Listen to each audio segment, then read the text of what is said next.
Aquaman 2 El Reino Perdido salió hace ya un mes y fue el último clavo en el ataúd para la continuidad de DC en el cine, pues tendremos una pausa en los proyectos a largo plazo hasta que se estrene la nueva película de Superman, pero recapitulando las películas que conforman este universo me di cuenta que casi ninguna me gustó realmente, o por lo menos no me veo viéndolas un domingo de flojera como si pasa con algunas películas de Marvel, como Iron Man 1 o Civil War. Es por eso que en este video voy a rankear las películas de DC que pertenecen al llamado DCEU.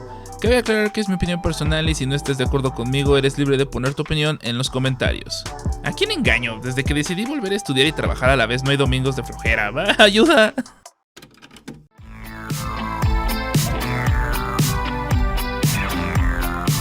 Maldición, ya era hora. Este universo comenzó con Man of Steel, y la verdad es que cuando se estrenó me puse del lado de la gente a la que no le gustó esta película, pero entiéndanme tantito.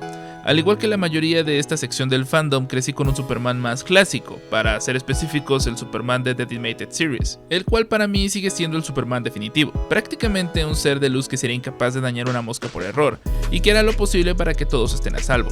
El Superman de Snyder, si bien tiene muchos de los elementos clásicos del personaje, creo que en un momento sentí que faltaba ese grado de carisma que tenía el personaje en otras iteraciones. Mientras que en The Animated Series se le daba peso a cuando Superman alza su puño en serio contra alguien, en Man of Steel vemos esta faceta más seguido, y en cambio son más contados los momentos en los que Superman es un Boy Scout. Cuando era niño no pude apreciar esta obra como se debía, pero definitivamente es lo mejor de este universo, lo cual es curioso porque en un principio esta película no estaba planteada para ser los cimientos de un universo compartido, lo cual me lleva a...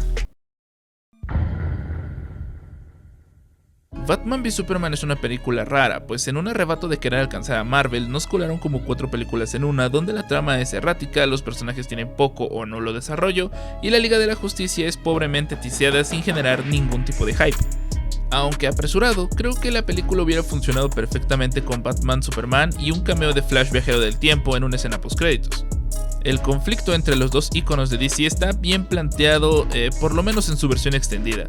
Y es interesante ver a un Batman paranoico, aunque hubiera sido más interesante verlo en un estado normal en una película individual, para luego pasar a ser el maníaco que vemos en pantalla. Algo similar a lo que vimos con Iron Man, donde no es el mismo Tony el que vemos en Iron Man 1, que el que vemos en Avengers, que el que vemos en Iron Man 3 y finalmente en Endgame.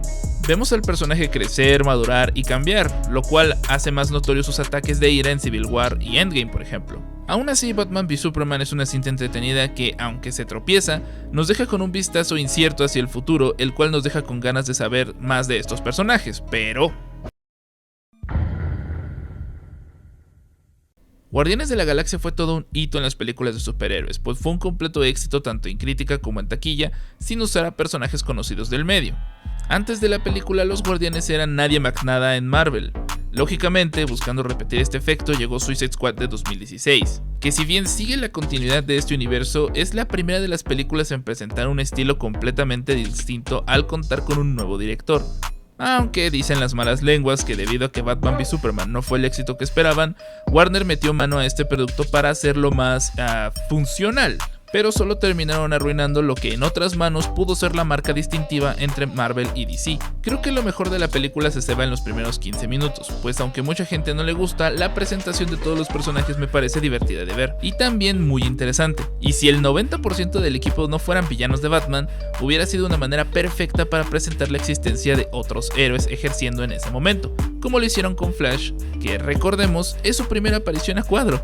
Además, tiene sentido que se den estas presentaciones en forma de expedientes, pues los altos mandos militares necesitan saber la capacidad de la Fuerza Especial X. Después de esto la película va en picada, pues sufrió del llamado síndrome del Día de la Independencia. Este fenómeno, basado en la película del mismo nombre, dicta que la amenaza principal de una historia será un objeto que apunta un rayo láser multipropósito del cielo al suelo o del suelo al cielo, según sea el caso, y los protagonistas tendrán que destruir este objeto para ganar.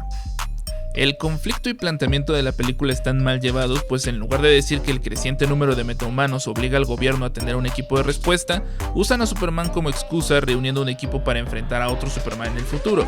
Y ya me dirás que hará cualquiera de los personajes del equipo contra un Superman, pero bueno.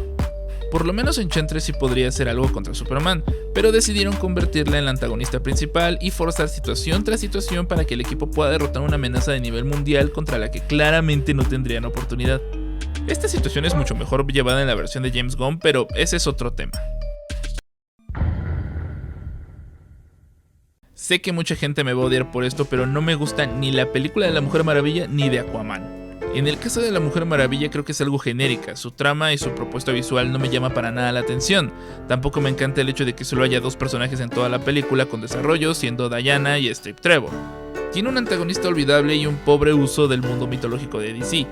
No tengo mucho más que decir de esta película, creo que hubiera sido mucho más interesante una cinta en la cual ver a la Mujer Maravilla perseguir a Ares a través de las eras, y tal vez distintas guerras de la humanidad, hasta dar con él en la modernidad después de los acontecimientos de Batman v Superman, o adaptar más fielmente alguna de las historias de los cómics como Wonder Woman, el espíritu de la verdad. Este es un cómic donde Diana se enfrenta al mal de los hombres en forma de gobiernos, corporaciones, etc. Hubiera sido una historia donde la maldad del hombre no proviene de un único ser como lo es Ares. Un concepto que se aborda en la película pero de una manera muy pobre y una solución francamente insípida, la cual nos recuerda al sacrificio del Capitán América en su propia película, pero mucho más emotivo. Con Aquaman 1 me pasa algo interesante, pues similar a lo que pasó con Superman, tuve un rechazo de primera mano hacia Jason Momoa como Aquaman, pues a mí me gusta más el heroísmo clásico del personaje como lo vimos en Batman el Valiente. Que ahora sea un rockstar, en mi opinión, le quitó algo de esa epicidad y personalidad a este héroe, que tendría que tener el mismo estoicismo que la Mujer Maravilla, por ejemplo. Sin embargo, el mundo que construye la película es realmente interesante. Los visuales de la Atlántida y todos sus reinos profundos me hacen querer explorarlos y saber más de su cultura y costumbres. Sus secundarios son realmente interesantes y Orm, el Ocean Master, es uno de los mejores antagonistas de este universo junto a Black Manta. Personajazos que por donde los veas son carismáticos, con motivaciones más allá del protagonista o con un motivo personal hacia él. La estructura y la trama son genéricas a madres, pero sus visuales, su música y sus coreografías de pelea tanto en el agua como en tierra la hacen súper entretenida de ver, pero si bien con el tiempo pude apreciar más a Man of Steel, el tiempo no ha hecho más que añejar esta película cada vez más para mí, la neta. La Liga de Joss Whedon hace todo mal. Es la peor película de este universo y desperdició el equipo más icónico de los cómics, ya que antes del UCM nadie daba 2 pesos por los Vengadores y la Liga de la Justicia se vendía sola prácticamente. Los personajes que presenta la película son mediocres, aburridos y dan cringe. Los personajes ya presentados son pobremente desarrollados y el antagonista es un chiste que no representa ninguna amenaza para la Tierra después de que aparece Superman. La película está llena de chistes ridículos y sexistas y cuando la fui a ver al cine recuerdo que la mejor parte fue que pasaron el tráiler de Infinity War antes de la película. Siguiente. Nota, no voy a hablar del Snyder Cut porque en teoría esta película no pertenece al universo extendido de DC y merece un video propio. Si quieres que haga un video sobre esta película, coméntalo por favor. Conocí al personaje de Shazam por Batman el Valiente y desde el principio el concepto me pareció demasiado interesante. La idea de un niño que tiene que enfrentarse a problemas que lo superan está perfectamente plasmada en esta película. Sin tener tantas escenas de acción logra ser verdaderamente interesante y tal vez con un tratamiento un poquito más serio pudo rivalizar con cintas como Spider-Man 1 de Sam Raimi. Su antagonista, el Dr. Sivana, llega a generar una verdadera empatía y me hubiera gustado volverlo a ver en un regreso triunfal. Creo que lo mejor de esta película es cuando se hace hincapié en el daño que Billy Batson puede sufrir por ser un infante solamente. Escenas como cuando el Dr. Sivana casi lo está ahogando o cuando por fin encuentra a su mamá, son escenas que verdaderamente me hicieron preocuparme por el prota. De los únicos detalles que no me gustaron fue la disonante actitud entre Billy adulto y Billy niño. La actuación de ambas formas no se sincroniza para nada y parecen 2 personajes completamente distintos en muchos momentos de la película. Sumado a esto, los secundarios no son mucho de mi agrado. Freddy es carismático, pero el resto de los hermanos solamente están de adorno. Por lo menos no estorban en la trama, como en la secuela, pero ya hablaremos de eso. Aún con sus bemoles, creí que esta sería la puerta al universo mágico de DC, pero pues lamentablemente no fue así. A partir de aquí la calidad de las películas se fue de sabático. Si no contamos al Escuadrón Suicida de James Gunn, este universo prácticamente no tuvo otra película buena. Birds of Prey era una gran oportunidad para presentar de nuevo la fórmula de los Guardianes de la Galaxia y presentar a un equipo poco conocido, pero nuevamente la cagaron saturando toda la trama con Harley Quinn, que ni siquiera pertenece al equipo para colmo. Y es que esta se unió a una nefasta ola de películas que pretendían ser feministas, siendo que estas mismas películas caricaturizan los problemas de las mujeres a niveles absurdos y hacen que absolutamente todos los hombres sean unos inútiles insufribles sin importar en el bando que estén.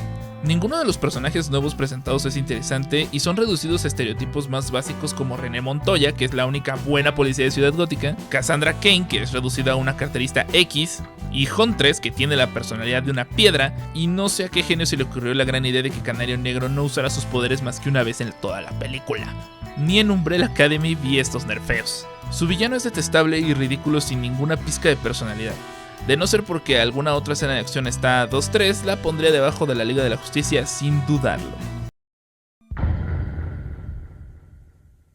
A partir de Wonder Woman 84 ya parece que las películas ni siquiera intentan pertenecer al universo compartido, pues comenzamos a ver varios fallos argumentales y desconexiones bien cabronas del canon principal. La historia nos vuelve a transportar al pasado por alguna razón que no termino de entender. O sea, en serio, es como si les diera miedo avanzar el universo hacia adelante y cagarla. En lugar de eso nos entregaron una película innecesaria nuevamente y que a diferencia de la primera ni siquiera propone algunos escenarios y peleas interesantes.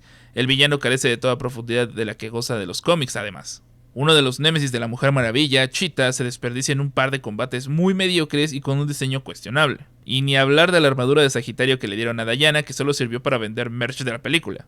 La trama es tonta y simplemente no aporta nada ni al personaje ni al universo. Es un despropósito. No es la peor solamente porque la actuación de Gal Gadot es bastante emocional en esta película.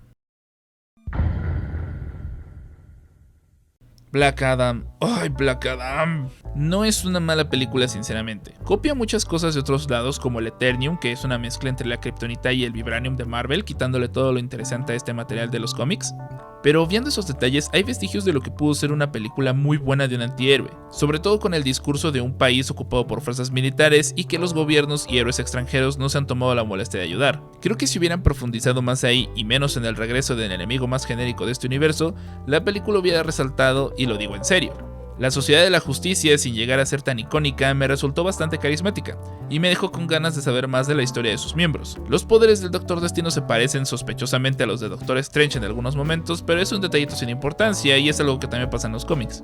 Creo que esto hubiera sido una gran película si se hubieran animado a enfrentar distintos conceptos de justicia y hacer que la Sociedad de la Justicia fuera el antagonista directo de Black Adam y que el público genuinamente no sepa a quién apoyar.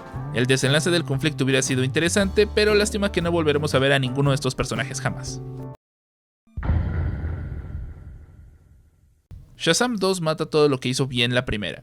La antagonista es poco interesante, Billy es insufrible toda la película, parece que lo degradaron 5 años a pesar de ser casi un mayor de edad. Si bien todos los hermanos participan en la trama, ninguno es relevante o hace algo importante, salvo Freddy, otro desperdicio de película en este universo que además alberga uno de los comerciales más estúpidos que he visto en el cine, y sí, me refiero a la escena de los Skittles. Los que hayan visto la película sabrán de lo que estoy hablando. Aquaman 2.